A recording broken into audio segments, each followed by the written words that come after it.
Thank you very much, Craig. Thank you all so much for coming. Welcome to our plenary event. It is my great pleasure to introduce our speaker, Dr. Daniel Balderston. He has very graciously agreed to join us here at PAMLA during his sabbatical. Thank you for that. Dan is an internationally known expert on Jorge Luis Borges. He is also the Andrew W. Mellon Professor of Modern Languages at the University of Pittsburgh, where he directs Borges Center and edits the journal Variaciones Borges. Recent books include How Borges Wrote, it's a great book, and there are translations into Spanish and French as well. Lo marginal es lo más bello, Borges en sus manuscritos, from 2022. Leído primero y escrito después, aproximaciones a las obras de Robastos, Piglia y Saer, 2020. Los Caminos del Afecto, there's an Argentine edition from 2022 and a Colombian edition in 2015, and a co-edited anthology, Vidas Escandalosas, Antología de la Diversidad Sexual en Textos Literarios Latinoamericanos de 1850 a 1950 from 2021. So he covers a lot of ground. Today he's here to talk to us about Borges. And while he's talking, let me grab this. Here, I'll take those around. Thank you. While he's talking, he did mention two things. Thanks, Craig. Borges had very tiny handwriting, very small handwriting. So in some of the slides, in order to better appreciate some of the points that he's making, you might want to come up a little closer, unless you have binoculars or fantastic superhero vision, or a telescope. So please come towards the front if you can. We will not bite, I promise. And also during the talk, there are four books that are being passed around to help better illustrate some of the things that he's talking about. Please return them at the end. If you are interested in purchasing them, come and talk to me. I have the pricing for you. But looking through those books will kind of help enrich the content a little bit, so it gives you a feel for the topic. And without further ado, I will pass it over to Daniel Balderston.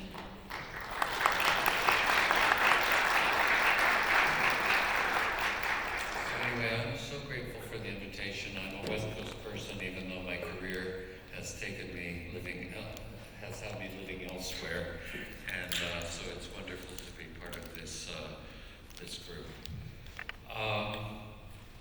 So I will just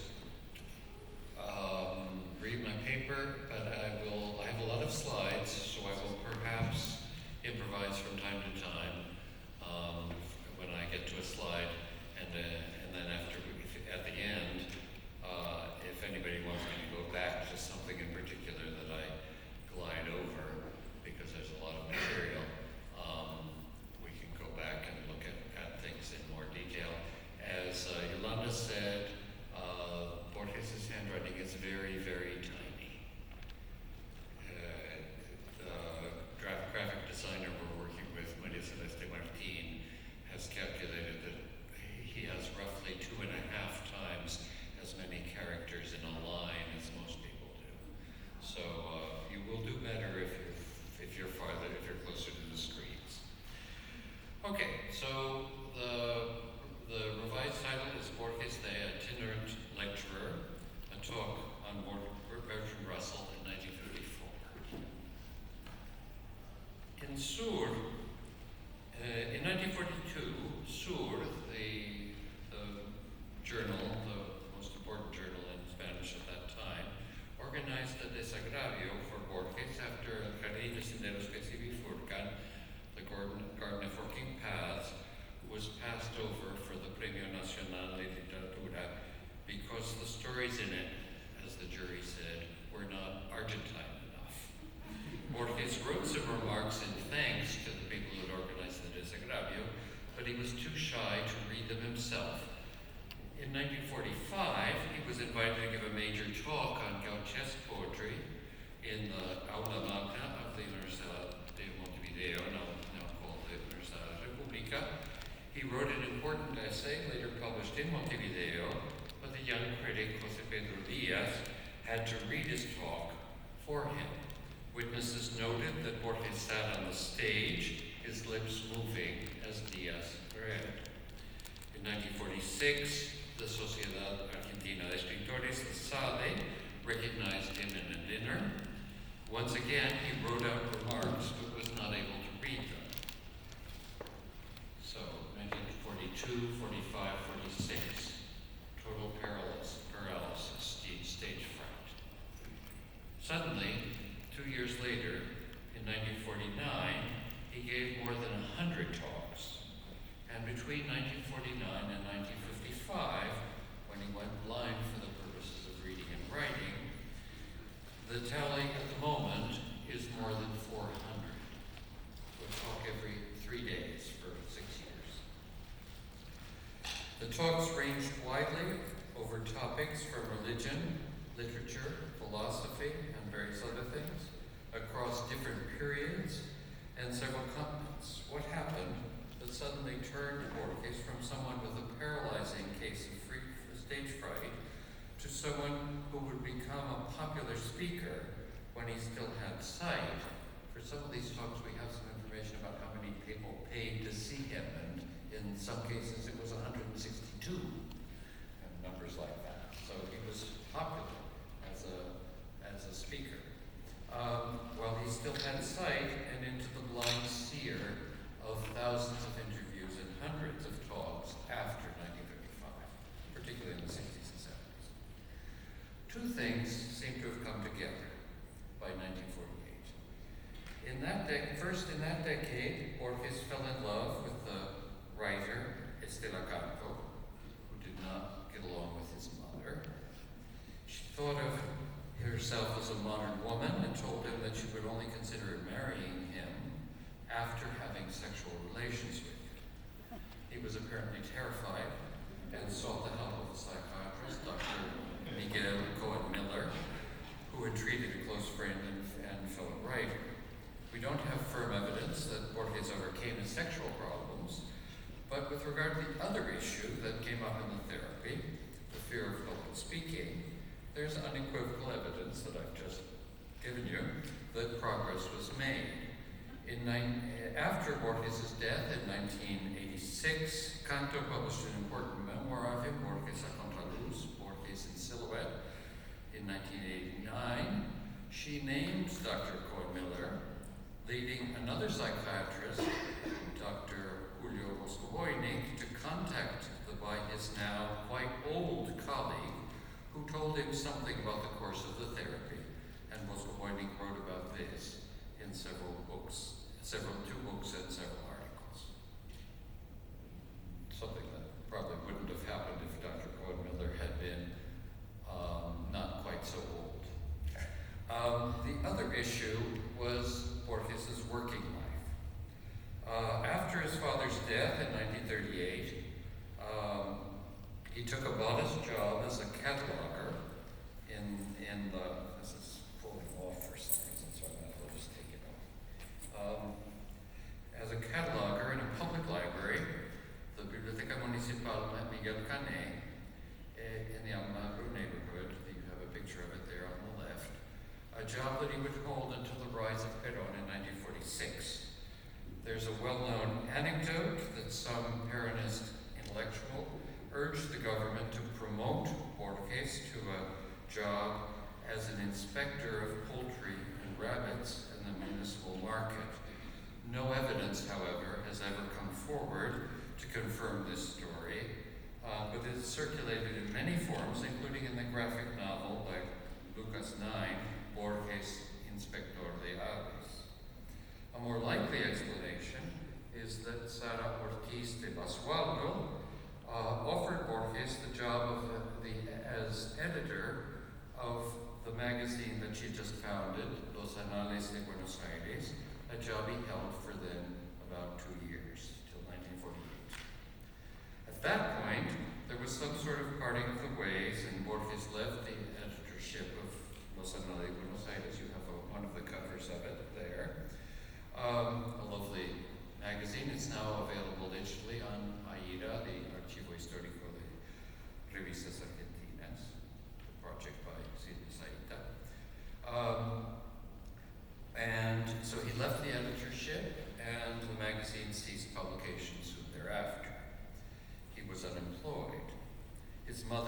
sister participated in an illegal demonstration against the new Peronist constitution and were arrested along with a number of other women. It was organized by Mariana and Adela Grondona, and Adela Grondona later wrote a wonderful book called El Grito Sagrado, a line from my Argentine national anthem. The sister, Nora Borges, an artist, spent a month in jail, while the mother, Leonor Borges, was under house arrest because of her advanced age, the judge said, though she would go on to live until 1975, when she died at the age of 99. The Peronist government was in firm control of most institutions by 1949. It was not a good time to be an unemployed writer, much less one who was associated with political opposition. Several institutions held out as sponsors of activities that were outside of the scope of the main governmental ones. Two that would be particularly important for Borges' new career were the Colegio Libre de Estudios Superiores, founded in 1931 after Uriburo's coup against Hipólito Yrigoyen. The other was the Asociación Argentina de Cultura Inglesa, also called the Cultural Inglesa, which had the support of the sizable Anglo-Argentine community. Borges would also give talks sponsored by various Jewish organizations, the Jockey Club, associations of journalists, and various others. Though there's a lot of information we have on our website that I'll show you in a moment. The Buenos Aires headquarters of the Colegio Libre de Estudios Superiores, and they actually, here, so these are the books that are circulating and mentioned. This is an important source for all of this project. Somewhere here, yeah, okay. They didn't actually, the Colegio Libre didn't have its own building. They used the Scientific Association's building, and I guess this is one of the current lecture halls, but I don't know what was happening in 1949, 50, 51, 52. The Buenos Aires headquarters of the Colegio Libre was closed by the government in 1952, though the branches elsewhere in the country continued to function. In the years from 1949 to 1952, Borges gave dozens of talks there, including series of linked talks or courses on US, British, medieval Germanic literatures, on mysticism, on early Greek philosophy, on fantastic literature, on Buddhism, on crime fiction, on the fantastic, and on lots of other topics. And one of the ones that in the Ensayos book that's circulating, we have the notes, 15 pages of notes that are in Virginia for 6 classes on Flaubert.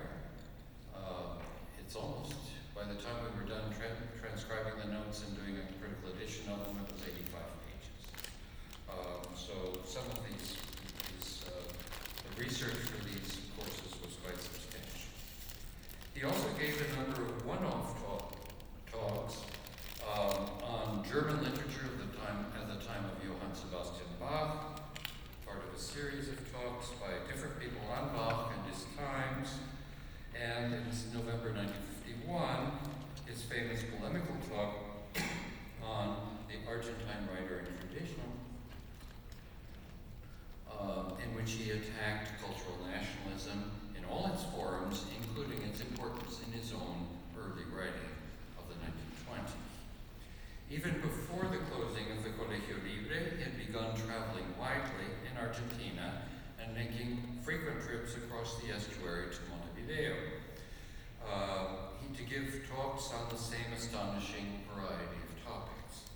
Sometimes these would be on subjects that he had written on already, but the demand for his talks and courses was such that the sponsoring institutions seemed to have conducted surveys of the public, of the audience, and then pressed him to talk on new topics. If the topic was in fact new to him, he conducted research and took careful notes in a series of small school notebooks, replete with bibliographical references in the left margin, to the references to the authors he read or reread and the page numbers of the references he intended to use. Some 25, let's see, where do we have this? It's got to be backwards. Okay, yes. So there's 5 notebooks that are at Texas in the Harry Ransom, and about 20-something notebooks at Michigan State, at the Stephen O. Murray and Keelan Special Collections Library. There's also some other ones. So some 25 of these notebooks are now in U.S. libraries, and a group of us, Mariela Blanco from the Universidad Nacional de Mar del Plata, Emran Esplin from Brigham Young, Alfredo Alonso Estenos, Luther College, and I, with the help of several graduate students in Mar del Plata and some undergraduate students at Brigham Young, have been mining these notebooks in an effort to reconstruct the outlines of the courses.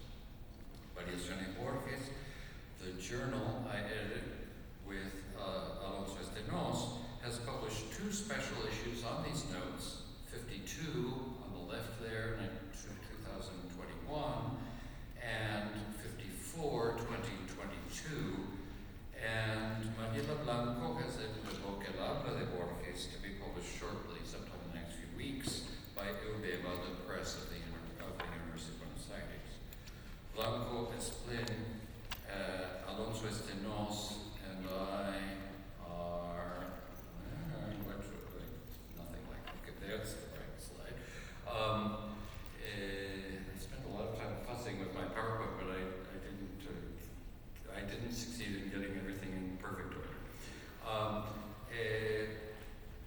Blanco Esplin, Alonso Estenos, and I are working with the extraordinary graphic designer Maria Celeste Martin, currently a dean at Emily Carr University of Art and Design in Vancouver, BC, not Vancouver across the river here, to publish a large book of selections from the notebooks with introductions, transcriptions, commentaries, and notes to be released next year by the Borges Center. A continuation of the 3 earlier volumes of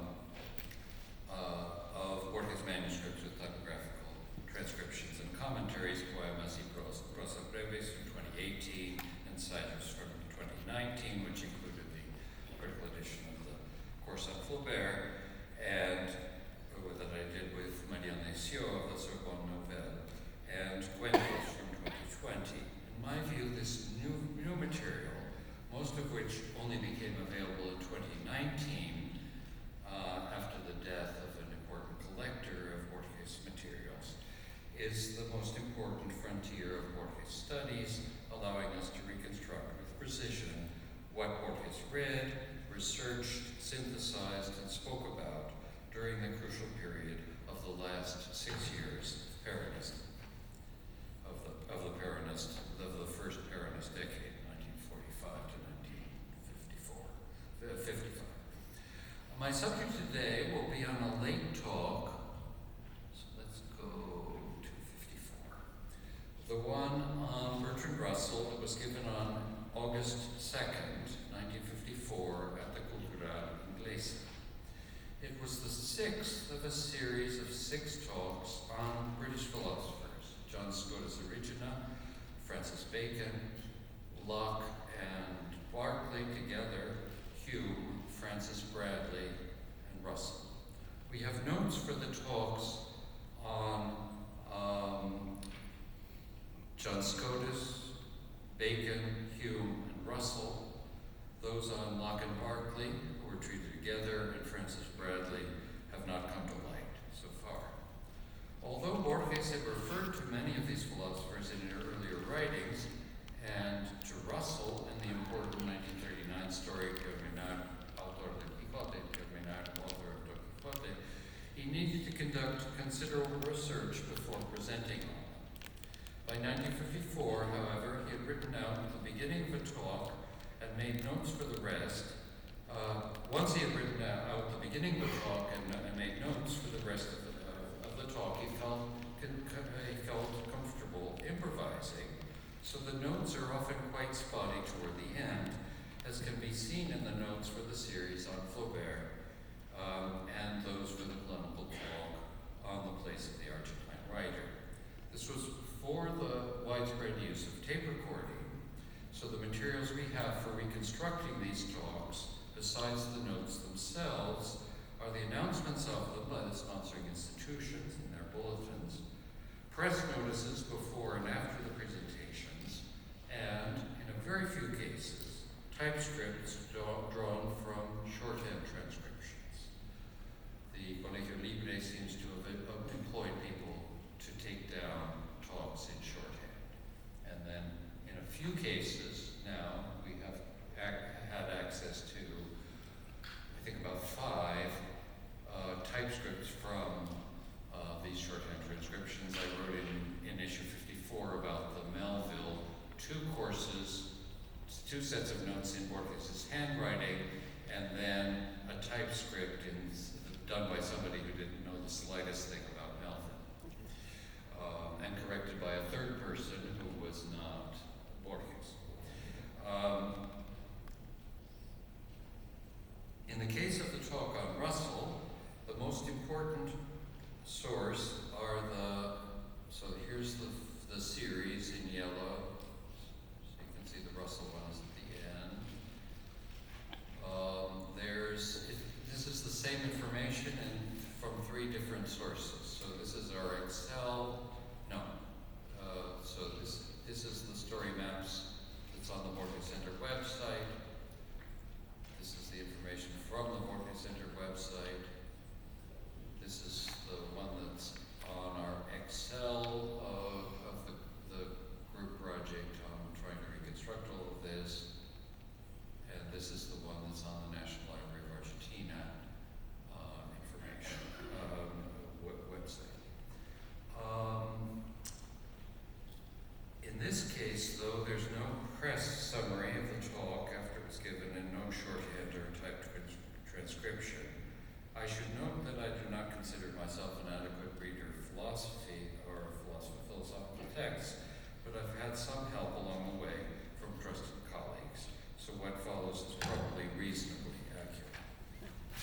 The notes for the talk on Russell are spread over 5 closely packed pages of a Cuaderno Avon notebook that's now been dismembered. They're loose pages. Though Borges cut off, no, I'm sorry, that's not right. There are a lot of other dismembered notebooks. This one actually is intact. It's in Texas, as I said, at the Harry Ransom Center. Though Borges cut off part of the 3rd page, there on the left, and stopped partway down the 5th. This cutting off was something that he did when he had written something he didn't like. He would start on a new page occasionally, or else on a new line if he didn't regard it as a great transgression.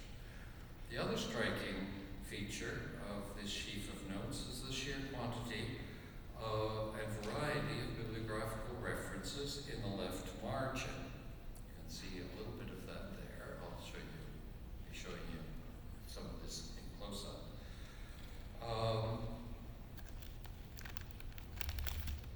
Some 75 references in all for a one-off talk that was never published. Some of these are multiple references to the same book or article, but it's clear that in the preparation for this talk, a one-off performance that was never recorded or published, Borges read much of Russell's voluminous writings on a wide variety of subjects and endeavored to account for how Russell's thought related to that of several dozen others, including works on formal logic. There's references in the left margin to Mill, Wyszynski, Ayer, on mathematics, on formal logic, on various sources on the philosophical tradition, including Wilhelm Capelle on the pre-Socratics, to give just one of many examples. He read Russell's writings on formal logic, mathematics, history of philosophy, and on politics. This last should be no surprise because of the very precise reference to Russell's pacifism in Guernica in 1939 about which I wrote a few pages in 1993 in Out of Context, though I must confess that I had not looked at Russell's pamphlet, Let the People Think, until I began to conduct research on the marginal references in these notes. Like the newspaper article Del Culto de los Libros in 1951, or the notes for the 6 classes on Flaubert, these several pages of notes show the intensity and breadth of Borges' reading and give some notion of why a paying audience would have gone to see him. Mariela Blanco and her team have collected several newspaper and magazine articles where people talk about Borges' low, tentative voice, his staring off at some point above or below the audience, his manner of improvising through thinking aloud, something also visible in the typescripts that were taken from shorthand. This manner of public speaking was radically different from dominant practices in the Spanish-speaking world at the time, but audiences in Buenos Aires, Montevideo, Córdoba, La Plata, Rosario,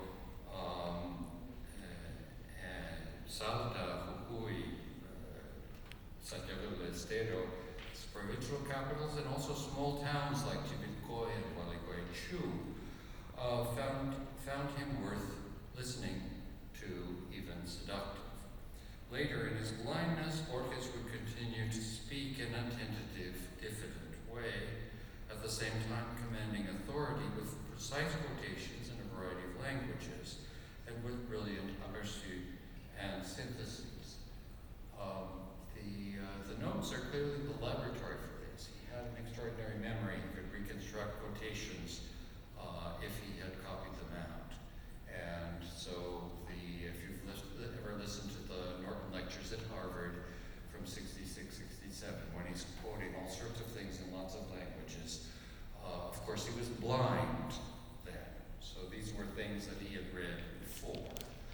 When I interviewed him in 1978 for my thesis on Borges and Stevenson, at the end of the third interview, he asked me to read a Stevenson fable, and he started telling me, oh, he's about to say, use this word, and then, oh, this other word is coming. And he probably hadn't read those particular things for many decades. The talks from 1949 to 55 turned out, as I said, to be a training for the many talks and interviews of the period of impliedness, but unlike the later period, it's possible to reconstruct his research with some precision from the notes, and thereby to begin to reconstruct the library he was consulting, not just the fairly small library in the apartment he shared with his mother, maximum 1,300 books in those bookshelves. People have counted them from the photographs. But also the libraries of various friends who had much greater economic resources, including Silvino Campo and Adolfo Casares, whose library of 17,000 volumes has been donated to the National Library of Argentina, and the libraries of various associations and public institutions. The series on British philosophers was interspersed with 2 other series of talks on Buddhism. You can see that. Let's see. There's a good place to just see how everything gets mixed up with Persian mystics and the Kabbalah and all sorts of other, and another talk on Flaubert and various other things, all in 1954. These juxtapositions were common as early as the several courses in 1949, when he was just starting doing this, in which Borges gave a talk as part of one series on one day of the week while presenting something from a different series on a different day of the week. This show of virtuosity is certainly on display in the list of talks from 1954. I've derived the various slides you just saw from different archives. It's useful to see the different ways in which the information is being displayed, with some of the lists connecting a given talk with others presented before and after, others including press clippings, and others are organized by date or by theme. As we go forward in this collective project, no doubt the web tools will get more sophisticated, particularly if we are able to get permission to show some of the notes for the courses.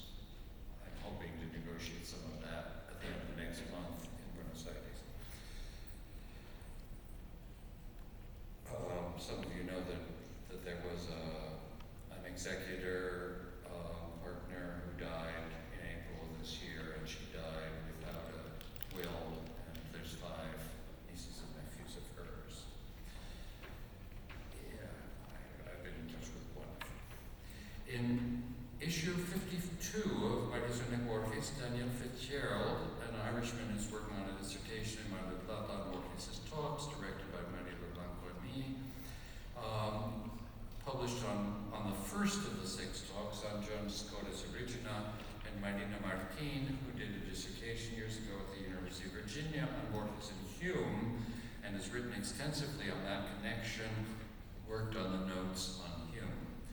No one so far has taken on the notes on Francis Bacon, and as I've already stated, the notes on Locke and Berkeley and those on Francis Bradley have not shown up yet. In what follows then, I will give an account of the notes on Russell. I think I've improvised a little too much and I should just read. At the top of the page, to the left of the underlined name of Bertrand Russell, there's a laconic reference to George Sampson's Cambridge Concise History of the English Literature from 1941. Sampson writes, his numerous essays on social relations hardly call for notice here. His place in the history of thought is secured by less personal discussions. Borges comments, and this is the little scribble at the top of the page, la trivialidad de los libros populares de Russell prueba la honestidad de los libros, de sus libros. Argos, the triviality of Borges' popular books proves the honesty of his difficult ones.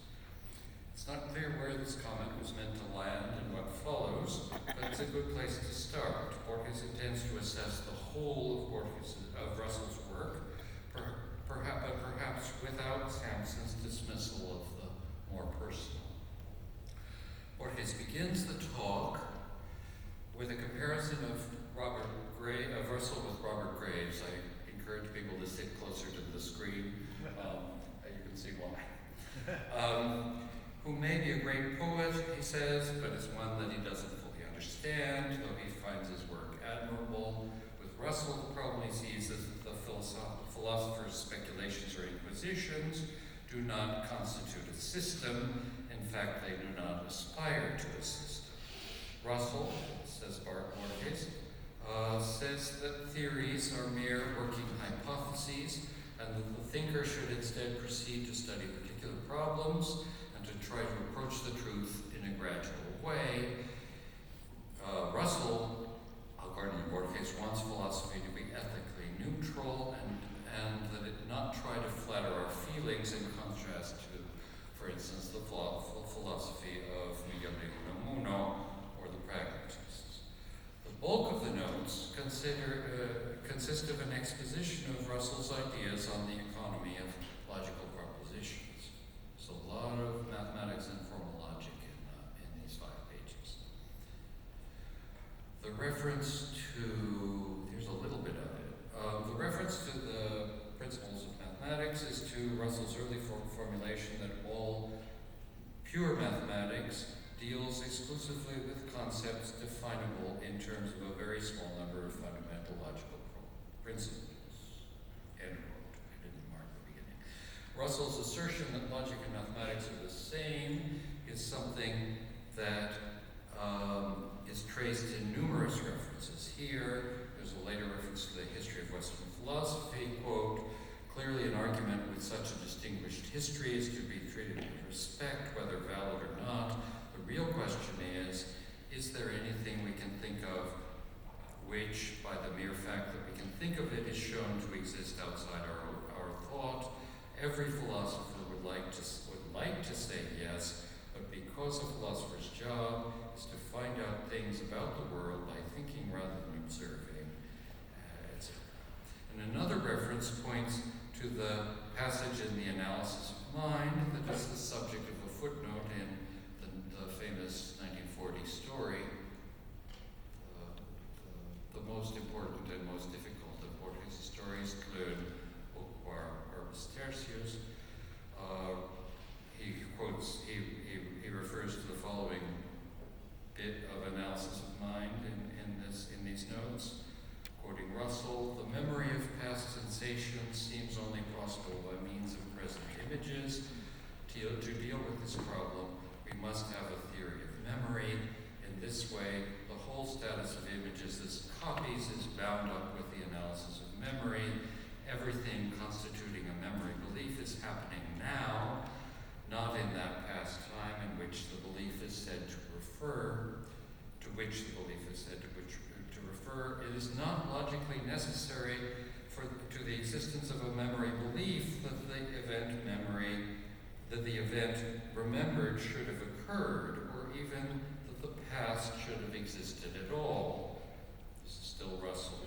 There's no logical impossibility in the hypothesis that the world sprang into being 5 minutes ago, exactly as it then was, with a population that remembered a wholly unreal past. End quote. As can be observed in other sets of notes, the quotations of the scaffolding of the talk by 1954, Borges had learned how to riff off of fragments chosen from his readings to fill in gaps, to suggest connections, to challenge his readers' or listeners' ability to imagine wholes from parts. Russell's reflections on infinite sets and what scholars of his works call his self-reflexiveness were clearly appealing to Borges. So here we have one thing. This is the only moment in all of Borges' writing where there's a reference to Wittgenstein. And of course, this is in a non-published notebook. Here's a rather wonderful example where he does the kind of self-reflectiveness that Russell played with in his paradoxes. There's the book that I circulated where Almeida said that nobody ever talked about, that Borges and Wittgenstein never referred to each other, which turns out not to be true in this case. And here's an example of something that he copied from Let the People Think, the collection of mostly political pamphlets. It's a small book. Mind and Matter were something like the lion and the unicorn fighting for the crown. The end of the battle is not the victory of the one of the one or the other, but the discovery that both are only heraldic inventions. You can read the rest. I can imagine Borges' delight as he read out a translation of this. Often in his notes he puts occasional Spanish words in parentheses, but he copies the quotations in their original languages. Particularly the notion that mind and matter are mere heraldic inventions.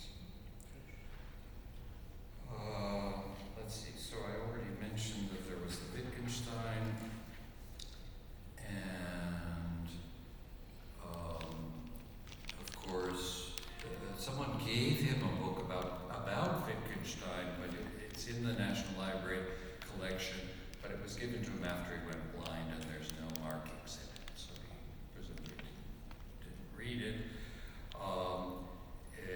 One of the Russell books that is referenced here does include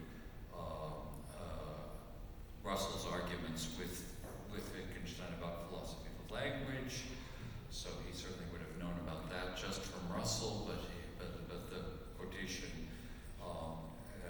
the reference on the slide before is certainly a reference to the Tractatus, so he presumably had read that. Language philosophy was an issue that he was interested in. One of his favorite books was Fritz Mautner's Wörterbuch der Philosophie, 1910-1911, and he read Alfred Ayer, referenced frequently in these notes on the philosophy of language. He was also clearly a reader not only of Russell, but of many of his contemporaries, including Albert North Whitehead, and, as John Durham Peters has shown in a brilliant article, Josiah Royce, who's mentioned briefly at the end of the notes, as we shall see. Okay, so here's the slicing off the left margin of the 5 pages. There's the 75 references. There's at least 16 references to Russell in the so-called Obras Completas volume of 1974.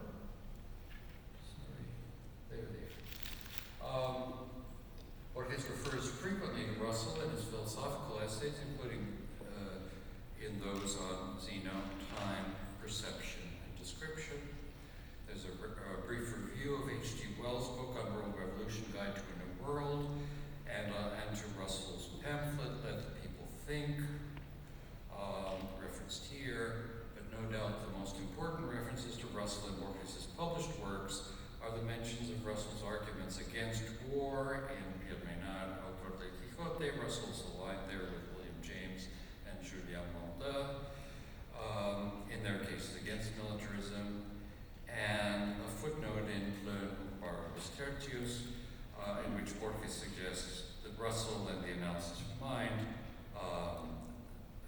felt that our planet could have been created a few minutes ago, as long as it was created with an imaginary past. Borges refers to this same idea in his wonderful essay on creationism of the mid-19th century Christian scientist P.H. Goss, the father of Edmund Goss, who hypothesized that God created the world a few thousand years ago with a memory, hence the presence of geological strata and fossils. This is the famous book Follows. It's one of Google Books' most popular downloads. Borges, at the time he wrote the book, The Essay on Time, and P.H. Goss had not actually read the book. He says, I can't get it. I've read about it in the Encyclopedia Britannica of 1910-11 and in Edmund Goss's memoir, Father and Son, where Goss talks about his crazy father.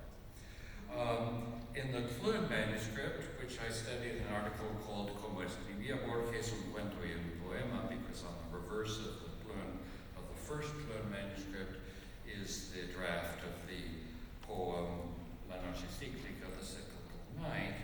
This idea is paired with a later version of it by Olaf Stapledon, better known as a writer of science fiction, in Philosophy and Living, a 2-volume book published in 1939 by Penguin, in which Stapleton argues that in fact only a single mind would be needed to imagine the world and to remember its imaginary past.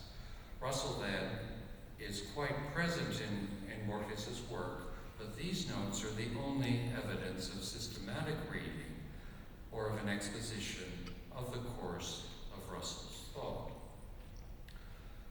Another wonderfully evocative moment in the notes comes at the bottom of the second page. Let me slip back to what I call the mise en abîme. There. Most of this page is a series of dense paragraphs in which Borges comments on the ways in which Russell's thought develops from the skepticism of Berkeley and Hume about the existence of the subject. There's a moment of a sort of mise en abîme when Borges talks about his table and his notebook, his own private world, he says in English, and underlines private world, his own private Idaho, I guess we could say, which exists as it is perceived. At the bottom of the page, in a more epigrammatic way, where's that? Okay, I have it here. There. He alludes to relations between Zeno's and Russell's paradoxes, tying them to Tristram Shandy's problem of how to narrate his own birth. The fourth page of the notes include a discussion of Russell's paradox about infinite sets being defined precisely by their being the same size as partial sets of themselves. In it, he gives an example that he had developed in a brief prose piece, Del rigor de la ciencia, on rigor in science in Los Anales de Buenos Aires in 1946. As John Durham Peters, philosopher of communication at Yale, has shown, the source for the map of England that's the same size as England is Josiah Royce, and the note here confirms that. This is near the end of the series of notes, and Borges is no longer writing whole sentences or paragraphs, instead listing topics to be developed orally, a practice observed in multiple examples in the 6 classes on Flaubert. The 5th page, the whole of which is here, is even more evocative, so it's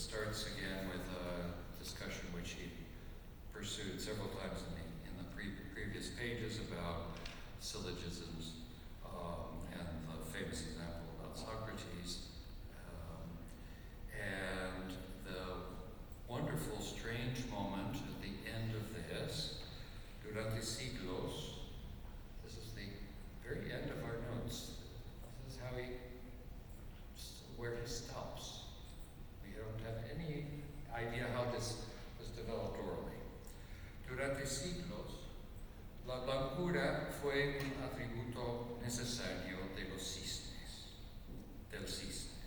Y para Juvenal, un cisne negro era símbolo de lo imposible. Después los descubrieron en Australia. For centuries, whiteness was a necessary attribute of swans or the swan, and for Juvenal, a black swan was a symbol of the impossible. Later, they were discovered in Australia. There's a near contemporaneous reference to the black swans in Australia in Del Culto de los Libros on the Cult of Books in 1952, the manuscripts of which I study in detail in a chapter that is forthcoming in the Oxford Handbook of Jorge Luis Borges next year. It's wonderful to imagine how Borges may have developed this idea derived from an article in the Encyclopedia Britannica of 1910-11 at the end of his talk. But alas, it was not recorded, so the point being suggested here that the impossible is the central feature of the human imagination, has itself to be imagined. Borges' notes on Russell are, with the other notes for his talks and courses, a rich subject for research. They confirm that the Argentine writer was a great reader, perhaps, as Susan Sontag asserted, the greatest reader in world literature. They help connect a lot of fragmentary ideas elsewhere, revealing patterns of thought. They point to precise passages of books from the libraries that Borges consulted and show concretely how he builds the repertory of quotations and ideas that he will use in the coming decades after the blindness. And they suggest in a tantalizing way the modes of seduction that he uses with his audience, at once unsure of himself and dazzling, assertive and suggestive. The talks and lectures of the 1960s and 70s were recorded, and some of them are great, but I find these notes more captivating, since they allow us to see up close how Borges builds his arguments around quotations and paraphrases, how he associates ideas from very different sources, how he makes himself present with his notebook at his table. And here, there's the references. There's something that, I just wanted to point out the Russell editions, lots and lots of them were published by Allen and Unwin. And of course, Unwin was a real English name, but it also is a word that seems to imply some interest in game theory. And the 1941 story, The Lottery in Babylon, La Loteria Babilonia, is an anticipation of the theory of games and economic behavior, published 3 years later by Neumann and Oscar Morgenstern. Similarly, El Jardín de Senderos que se bifurcan from 1941 as an anticipation of the Everett hypothesis in quantum physics, as Alberto Rojo has shown. Well, just hold on to Unwin for a moment and look at the name of one of the characters in the most classical of Borges' detective stories, the mathematician Unwin, in his conversations with the poet Dunraven. So he's playing with this, and he's playing with the mathematician and the poet, and they're having a conversation in Cornwall the first week of summer of 1914, tired of a world lacking in the dignity of danger. June 1914. So there's some of the works that are consulted. There's a wonderful picture. We don't have very many pictures of Borges giving these talks, but this is one we used on the cover of one of the issues of the journal. Here he's talking in La Plata about Voltaire, and there's a wonderful caricature of him that was published in a magazine at the time. So that's about as much as I have to say.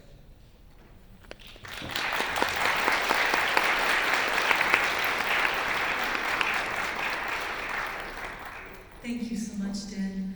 We have time for just 1 or 2 questions. If from the audience? Yes.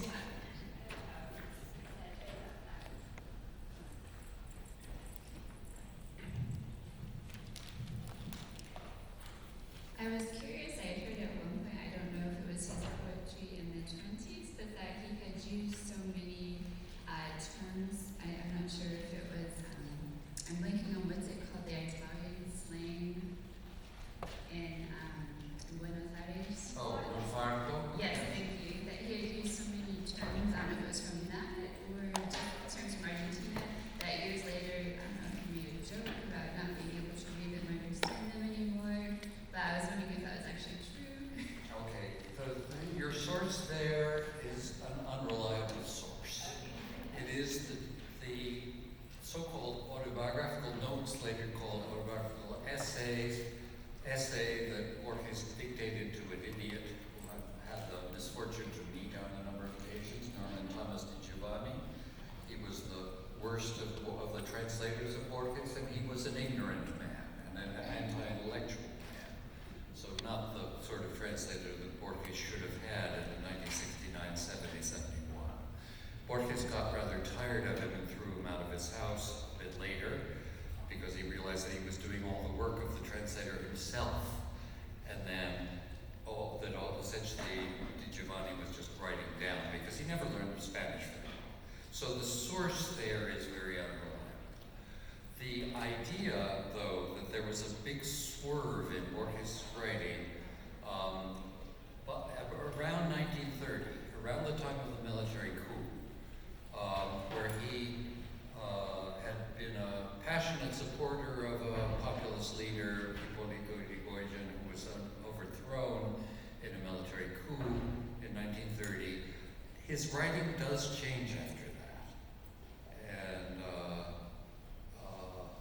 so, yes, it is true that there are a lot more Argentine slang and River Plate registers of Spanish in the 1920s than later, except in the 1933 story, Hombres de las Orillas, later published as Hombre de Esquina Rosada, Street Corner Man, or Man on Pink Corner in 1935, which is completely in the language of a local thug, a local criminal, who's telling his exploits when he was a young man, the first time he slept with a woman, and the first time he killed someone, good 50 years later.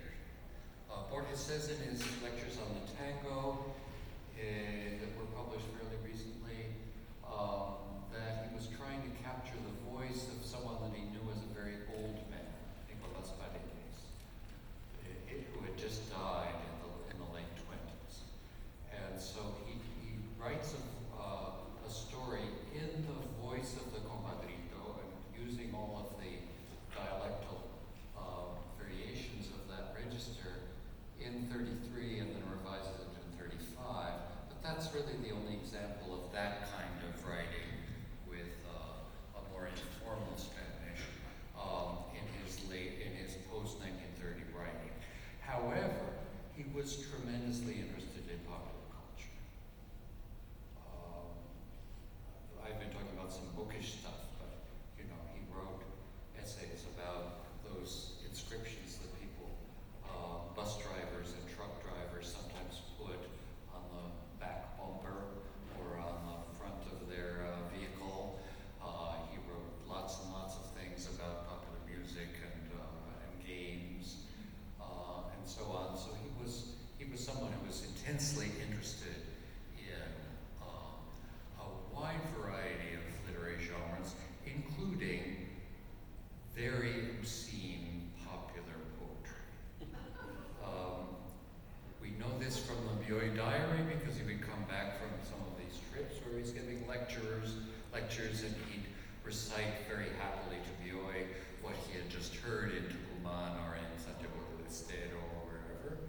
But there's also things that he noted down in some of his notebooks. So he was someone who was alert to all sorts of different registers of the Spanish language, and obviously to the other languages that he had at his command. He was more or less a native speaker of English because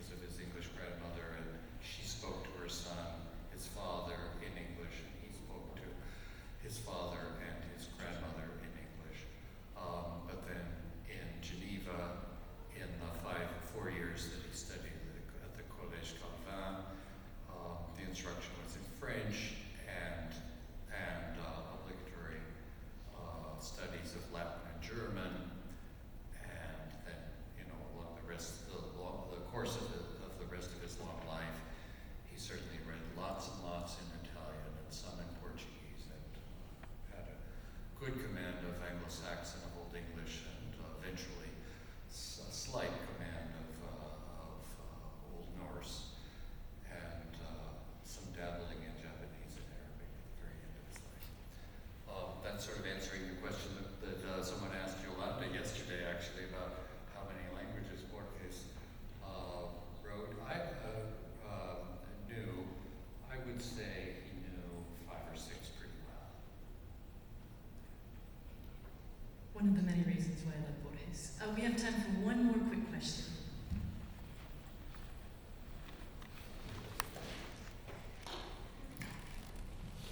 Thank you for your encyclopedic knowledge of Borges. Very impressive.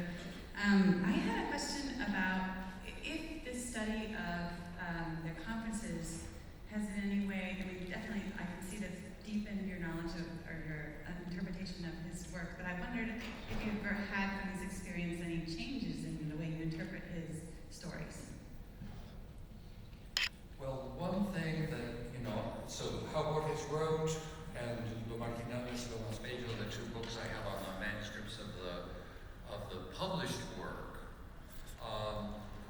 One of the things that I thought was really startling is how many embedded quotations there are from all sorts of sources that don't have quotation marks. So one of the advantages of the manuscripts of this particular period is that not only in the notes for the talks, but the notes for the essays, but also in the notes for a few stories and some poems, he's also making bibliographical references in the left margin. A wonderful example of that is the story about British India, El Hombre en el Umbral, the man on the threshold, where he says at the beginning of the story, in the first paragraph, I'm going to write this story without any interpolations from Kipling, so that its flavor, antique flavor, like that of the 1001 Nights, can be appreciated well. 2-3 pages into the manuscript, there is a marginal reference to the Kipling Book of Poems, Barracks Room Ballads, and there is indeed a quotation from Kipling that's worked into the story. So there is an interpolation. So we shouldn't believe what he has to say at the beginning. So there's a fair amount of that comes to the surface when you can look at the manuscripts. But the other thing is that I think the more times you read Borges and pay attention to the tiny details, it becomes clearer and clearer that there's lots of other things happening besides the surface of the story. And that's why I wanted to show you that first paragraph of Abekakana Bokhari, The Dead in His Labyrinth. It's interesting where he's getting Unwin from, and Dunraven, presumably he's getting from Edgar Allan Poe. But the first week of the summer of 1914, I've taught that story quite a few times, and you ask students, okay, what's he talking about there? And people scratch their heads and they look at you like, here's this professor, and say, what happened in June 1914? And there is always somebody in the room who knows that the Archduke Franz Ferdinand was assassinated in Sarajevo at the end, a week later. So there's an example of that kind of thing that I think comes to the surface the more you go beyond the sort of surface level reading of his work. And the fact that these notes are really quite voluminous, and if this is just one of them, and there were 75 references,